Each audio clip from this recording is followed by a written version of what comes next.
Hello class, this is Diego Lopez. This presentation is pre-construction meeting for BCT 217, Construction Project Administration.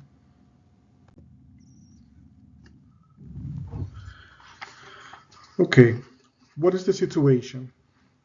A subcontractor obtained a permit to connect a new branch line to the water main. This job is being done on a street with heavy traffic. Also, the subcontractor is working for a general contractor, and the water main was shut around 7 a.m. and the work of tearing the street began. Around 9 a.m., the city shows up and shuts the party down. The reason for this is that the contractor did not hold a pre-construction meeting with the city. Now the work is halfway there. The street excavation was done to the center line. There is a 6 foot deep trench that was made, and now the water main is exposed. So let's cover a couple things. First of all, who's responsible? Who can we hold accountable? Well, it's the responsibility of the general contractor to make sure that all the administrative work is complete, including scheduling pre-construction meetings. I also believe that the subcontractor knew about this matter and failed to act. What did they do wrong? Well, by not having a pre-construction meeting, they did not have a chance to discuss and create an operational plan with all the parties involved, including the city. This is obviously essential for all key members of the construction team, including a representative for the owner. They should have been present at the meeting. Now the question is, who is responsible for scheduling the pre-construction meeting? It's my understanding that the project manager is responsible for the scheduling the pre-construction meeting, as they're the primary point of contact for coordinating all the project team members and ensuring that everyone is on the same page before the construction begins. So to summarize, I believe that the responsibility falls on the project manager, the contractor, and the subcontractor.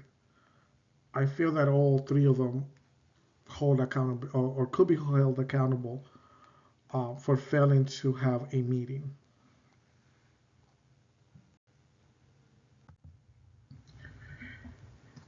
Okay, now the city. Is the city correct in shutting down the project? This is a pretty good question.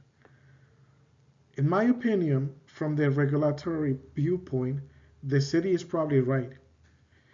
If the contractor and project manager failed to have the pre-construction conference, they did not meet the necessary requirements.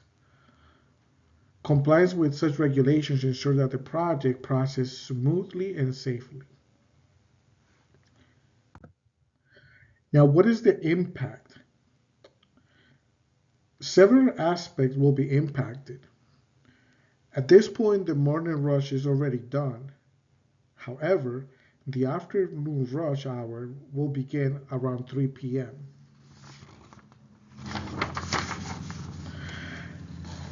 The continued shutdown of the water line will impact the water hydrants, which is a safety concern.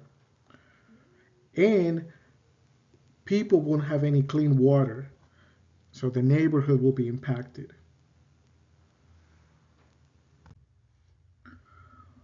What course of action can be taken? I believe that immediately there should be an action to cover the water main, since it affects the fire and water services. It's important to find a solution to restore the service.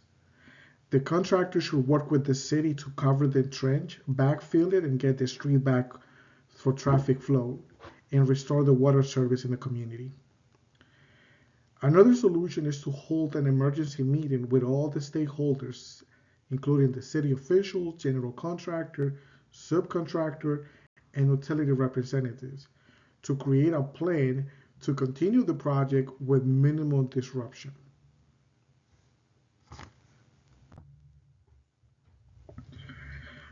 Okay, another question in regards to accountability.